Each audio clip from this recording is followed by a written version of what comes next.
Hashtag Brit daw, Baguio. Yun, oh. Baguio. Nakasike yung aso. Di ba, Lisa, nakasalamin ka? Nakasike.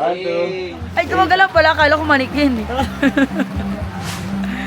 Good morning, Baguio! So, it's our day 2 dito sa Baguio. And kahapon ang diwan natin maulan kaya we just stay here sa ating magandang bahay. Ang ganda ng balay dito. It's cabin call. Ayun yung tawag dito sa Baguio. And na-excite ako kasi, again, ang ginagamit na natin na camera is my new Osmo Pocket 3. Tingnan nyo. I'm just using a tripod and sumusunod siya sa atin. So today we will go to Burnham Park, Mines View Park. So what we will do there, we will magsusot tayo ng igorot na magsusot tayo ng pang-igorot na attire. Magtatry tayo ng strawberry taho. And if magkaroon ng chance, we will meet our leaders na Elites Empire. And yan, for now, for now, mag-vlog muna tayo. I'll just shoot some reels na ipoproduce natin sa mga social media natin because naubusan na ako ng imbak. So, second to the last day natin today. And excited ako matikman yung strawberry taho. At the same time, makapag-ukay tayo dito para may gamitin tayo sa Korea. Kasi usually, pag nagamit na natin sa travel, hindi na natin nagagamit sa susunod. Imang topic naman yun. Yan, medyo windy. So, yun. Let's go! Let's tour here in Baguio.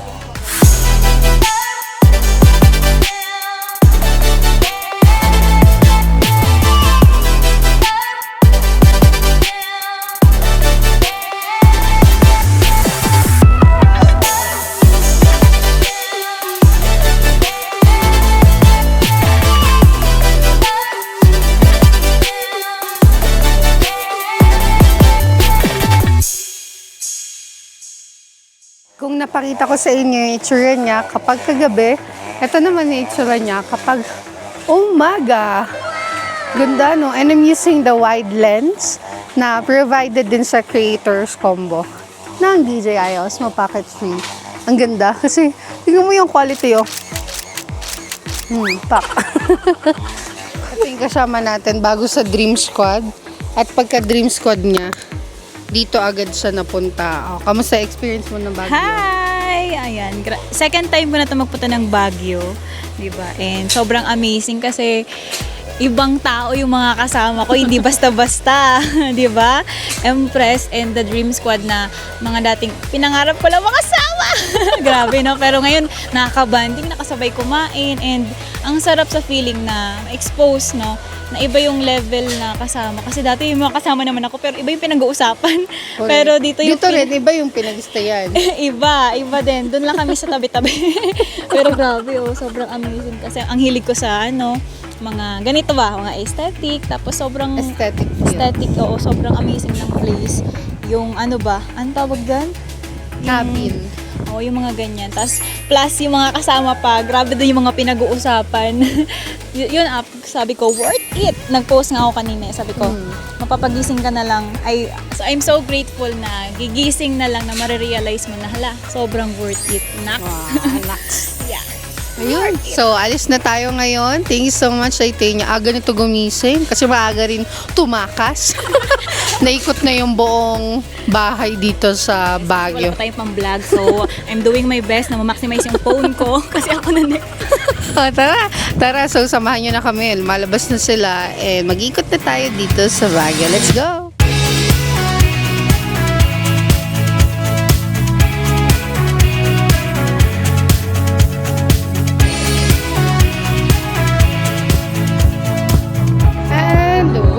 Here! Dito na tayo ngayon sa Mines View Park dito sa Baguio. Ganda, no? And ito na natin ito try is ang strawberry taho. Strawberry yung may taho. May ube, may strawberry. Sikat ka na pare.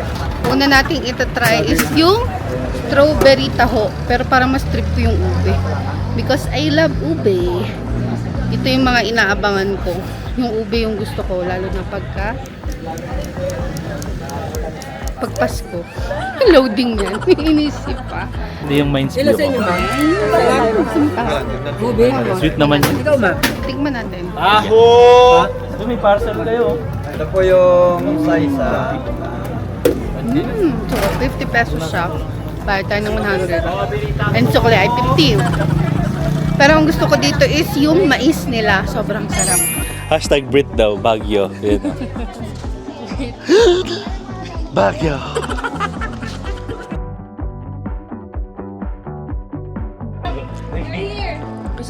Ano?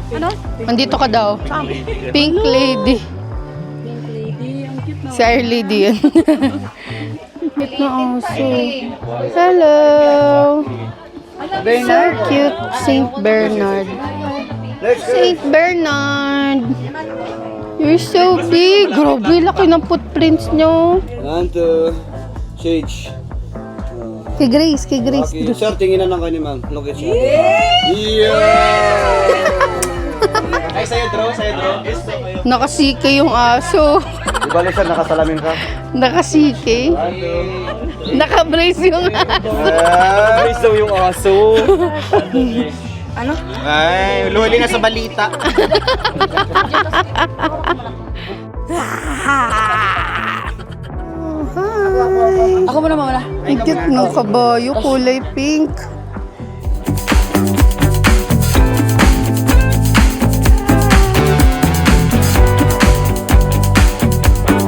Ito yung view dito sa Mines View Park.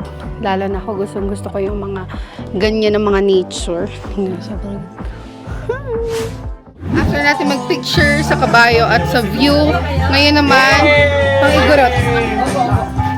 Hi Kim! Nandito ako sa igurot dance.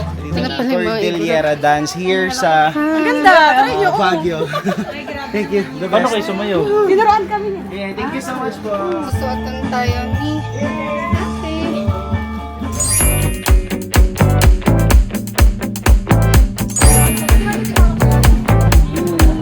Ayusin natin yung ating.